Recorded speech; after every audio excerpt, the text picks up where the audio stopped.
अंग्रेज़ी थिएटर जो था उसका फूल हो या पाकिस्तान का कॉमेडियन हो, उर्दू का कॉमेडियन हो, पंजाबी का कॉमेडियन हो, इतने खूबरू, खुश रंग, खुश रो नहीं होते। और बल्कि अगर हो भी तो वो अपने चेहरे को इस तरह से बनाते हैं कि लोगों को अजीब लगे। इसकी क्या वजह है?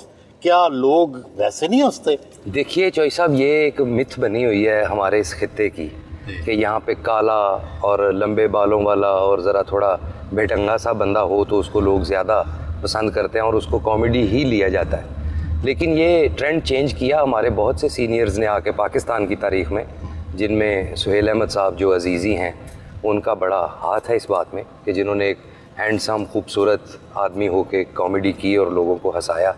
मुझे भी ये लगता है कि ये बस मिथ बनी हुई थी एक अरसा पहले तक। जब से ये सोशल मीडिया और मीडिया आया है, लोगों को अवेयरनेस आई है, अब वो रंग, कलर, शक्ल, नस्ल का चक्कर नहीं है। आपका फ़िक्रा और आपका पोटेंशियल, आप कैसा कंटेंट क्रिएट कर रहे हैं, यही बिकता। आप हैंडसम हैं, खूबसूरत हैं और थिएटर की दुनिया, ड्रामे की दुनिया में आज़ादी भी बेइंतहा है और बहुत इम्कानात होते हैं रोमांस के और कोई ना कोई तलक बनने के। तो कितने तलक बना लिए? ताल्लुक मेरा तो नेचर वाइज तो सारे शोबिज़ के साथ ही है, खास करके फीमेल्स। मैं वही कह रहा हूँ, मैंने पता सी तुसी एंड है ही आना है। मैं ਤੁਹਾਡੇ सारे इंटरव्यू वेखे ने, बहुत से ऐसे मौके बने ज़िंदगी में, लेकिन मेरी एक गुड लक समझिए वो ये हुई कि मैं अपने वालिदैन का अकेला हूँ, तो कोई बहन या भाई और नहीं है। तो मेरे वालिदैन ने कोशिश की, चाहा कि मेरी शादी ज़रा कम उम्री में हो जाए। तो मेरी शादी भी कुछ अरसा पहले हो गई, जिस वजह से आपने देखा बच्चे भी माशाल्लाह मेरे अब बड़े हो रहे हैं। तो एक ये वजह भी थी। दूसरा ये था कि जब हमारा टाइम था ना, जब हम बच्चे थे, तो तब ना तो इतना कोई अच्छा रोज़गार था, ना ही कोई इतनी अच्छी अर्निंग थी, ना ही गाड़ियाँ थी, ना ही प्रोटोकॉल था। तो हसीनाएँ आपको पता है इन्वेस्टमेंट पे मरती हैं, तो वो सिखा ली जेब सा।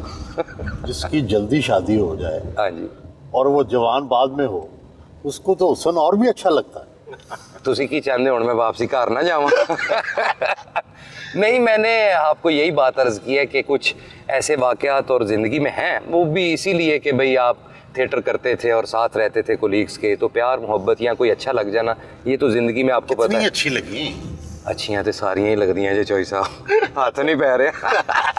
फिर भी किसी से ज़रा ख़ास तल्लुक बनाओ। नहीं, ख़ास ताल्लुक मेरा वैसा नहीं बना। अच्छा, इसको भी आप समझिए, ये एक जो दुनिया में सच है ना, वो आपके साथ में शेयर कर रहा हूँ। हमारी जो थिएटर इंडस्ट्री है ना, इस पे शुरू से राज रहा है पहलवानों का, लोगों का, इन्वेस्टर्स का, पैसे वाले लोगों का, वेपन वाले लोगों का, जिनका आना जाना रख रखा होता है। आप समझ रहे हैं ना पंजाब में जैसा है। तो ये इन लोगों से लड़कियों को या स्टार्स लड़कों को बेचारों को होश आएगी तो वो किसी और की तरफ ध्यान देंगे। थिएटर पर एक माफिया का राज है, जो जिनके पास असला है और जिनके पास पैसा है। बिल्कुल ठीक है, वो अब भी है, ऐसा ही है।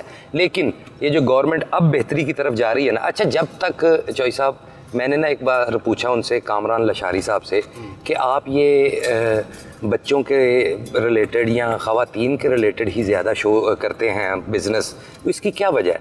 तो उन्होंने मुझे बड़ा माकूल सा जवाब दिया, शायद उनको याद भी ना हो।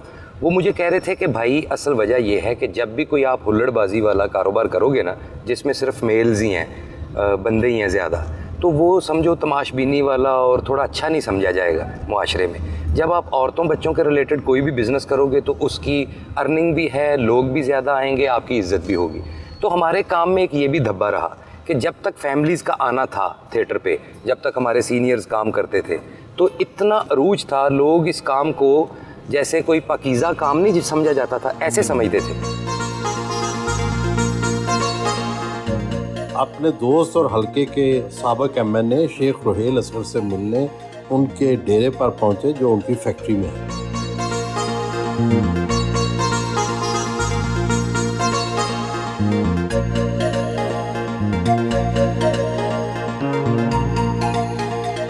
आपका हल्का इंतखाब बड़ा ज़रखेज़ है, जहाँ बहुत से आर्टिस्ट भी रहते हैं। वाजिद खान भी इसी हल्का इंतखाब से है, आपका सपोर्टर भी है। कैसे आप कॉमेडी को देखते हैं और वाजिद खान को किस तरह से, किस नज़र से देखते हैं? मैं शख्सियत को ज़्यादा पसंद करता हूँ, और ये सारी फैमिली इंतहाई सुलझे हुए लोग। बिसाइड कॉमेडी बड़ा मुश्किल काम है, कोई शक नहीं। बड़ा ही मुश्किल काम। अंदर इनका शायद दुखों से, दर्द से भरा होगा, लेकिन लोगों के चेहरों पे हंसी लाना ये सबसे मुश्किल काम है। वाजिद में एक और बड़ी खूबसूरती है कि ये अल्फाज के साथ भी कॉमेडी करता है। चेहरा तो एक है, लेकिन इसके अल्फाज की अदायगी बड़ी शाश्ता होती है। और मैं वैसे ही इसका दुआ करूँ कि अल्लाह ने इसको और दे, और इसे सीखता हूँ मैं, कई बातें इनसे सीखता हूँ। और मैंने इसके साथ बहुत काम भी किया है, मतलब काम से मुराद ये नहीं कि मैंने लेकिन बहुत सारे शोज में मैंने इसके साथ किया है। यानी हमारे शोज में जब भी कभी ज़रूरत पड़े तो हम अर्ज करते हैं, ये आ जाते हैं, इनका बड़ापन।